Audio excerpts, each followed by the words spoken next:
Ahoy hoy. Today I will tell you about Ninja Gaiden Black.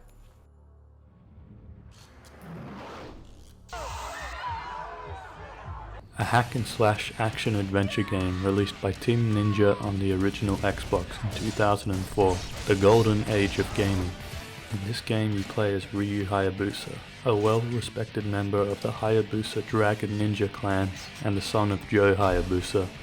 Ninja Gaiden filled the void that Devil May Cry left in a lot of people's hearts. I wouldn't know because I never played that piece of shit. The game begins outlining the antagonist, the evil, dark dragon blade.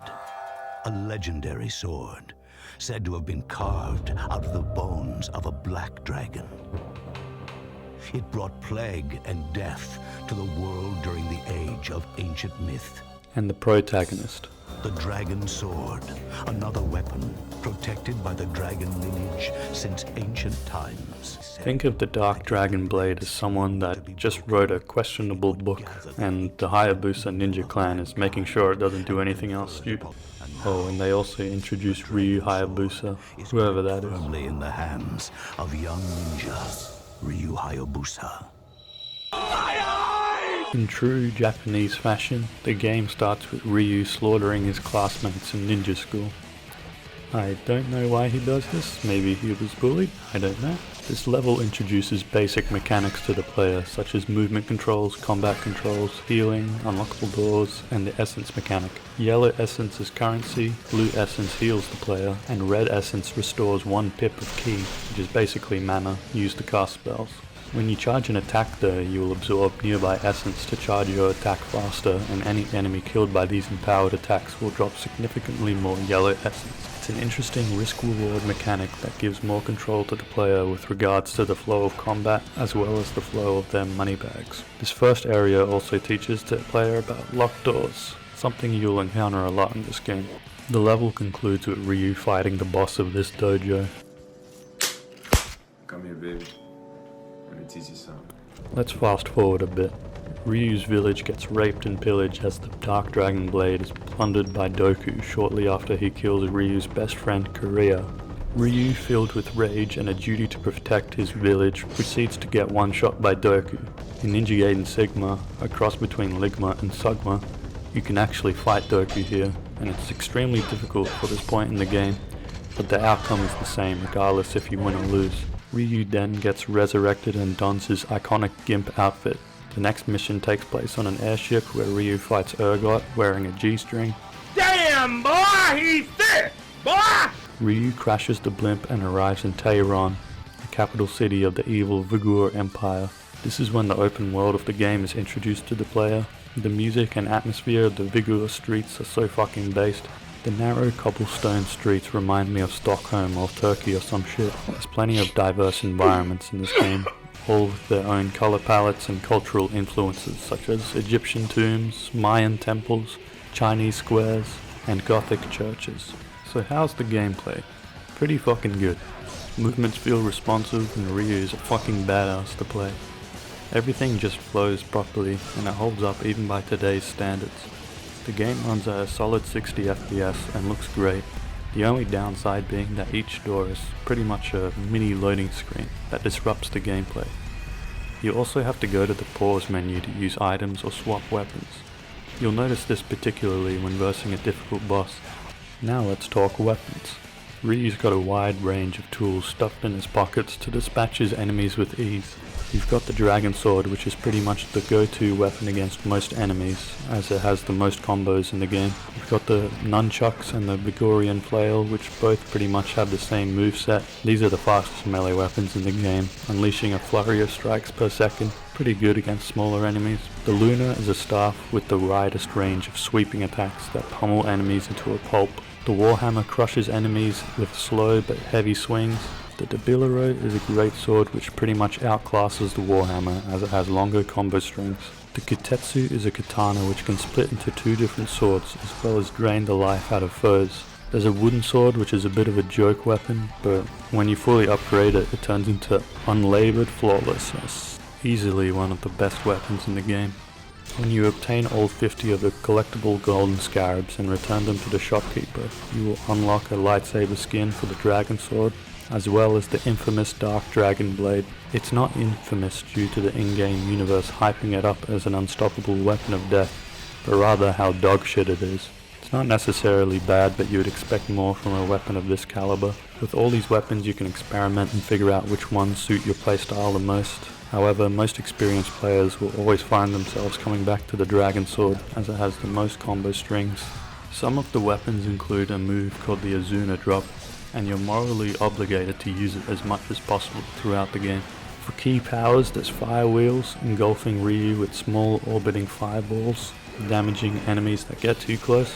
There's a fireball that Ryu can cast at a random enemy, arguably the best power, even though you can't target what you cast the fireball at. A blizzard, which is by far the worst spell in the game. It damages enemies that get too close and sucks them up into a whirlwind. And finally you got the Art of Inazuma, an electrical shockwave that zaps all nearby enemies for massive damage. There's plenty of different characters that Ryu meets throughout his tour of Tyrant, namely Rachel, a slayer of fiend and supplier of milkies, Muramasa, an old but legendary blacksmith who acts as a vendor for Ryu, Ayane, a spy who sends text to Ryu in the form of kunai scrolls, as well as Uber Eats, Mirai, Ryu's mentor who's a little bit too interested in the Dark Dragon Blade, Gamov, a Vigorian spy voiced by... Why are we still here? Just to suffer? The Dark Disciple, a mysterious figure who's captivated by the progression of Ryu and the Dark Dragon Blade alike, and of course Doku, whose character design is fire as fuck.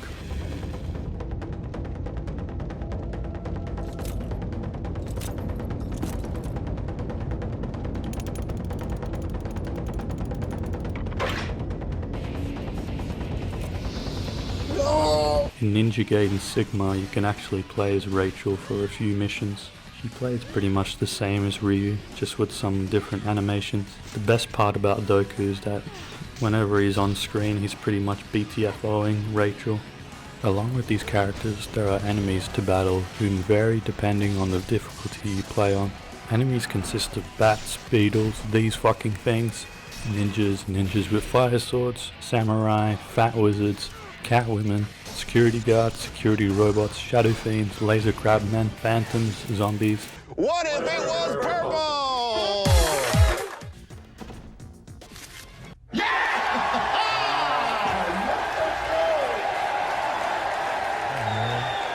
Zig Heil! Zig Heil! Zig Heil! Military soldiers, toy helicopters, giant fish, triceratop things, and more. Like I said, the types of enemies you encounter will vary depending on the difficulty. For example, if I open this chest on normal, I'll get this. If I open it on Master Ninja, however, if I enter this library on normal, I'll get ambushed by these fiends. If I enter on a harder difficulty, then this happens. These mini-bosses are doppelgangers of Ryu, and they provide some of the best fights in the game. It's almost like PvP. Bosses are also just as varied, including horsemen, jailbait ergot, a tank, dinosaurs, tentacle monsters, another tank, an attack helicopter, electric worms, a 5G tower, fireworms, a yeti, this weird thing, and Alma. Most people who've played Ninja Gaiden develop PTSD from this boss alone, since, like most women, they're so retardedly difficult that you'll often question why you even bothered in the first place. You'll fight her twice in the game and both fights are hard as shit. My favorite boss fight is Doku, as it feels more like a duel between two rivals. And then you fight his ghost where he curses you into James Cameron's Avatar. And if you think these bosses are crazy, wait until you see Ninja Gaiden 2. If you do play this game, do yourself a favor and play on anything above normal difficulty. This is what normal difficulty looks like.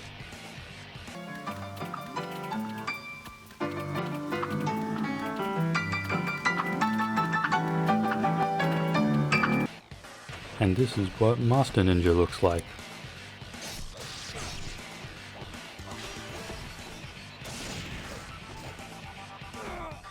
Master Ninja is extremely punishing, but supremely worth it. Speaking of difficulty, if you're a games journalist who somehow managed to die 3 times in the first level, you can choose to play on Ninja Dog difficulty, where the hardest part of the experience is making sure you don't drool too much on your controller, as the game pretty much plays itself for you. Ayane holds your hand throughout the entire Ninja Dog experience, and her texts become much more frequent. You know, now that I think about it, it kind of sounds familiar.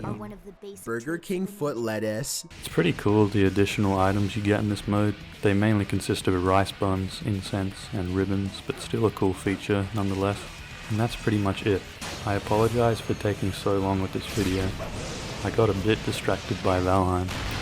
Next video will be a PC classic brought to us by the man, the myth, the legend. I'm enjoying making these videos and it feels good to be productive, even if what I'm producing is just an excuse to relive my childhood games again. But for now, goodbye.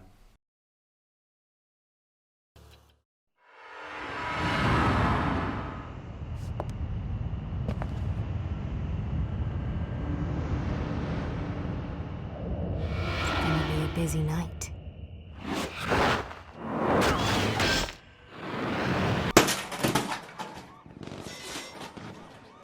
Getting offline, guys. Later.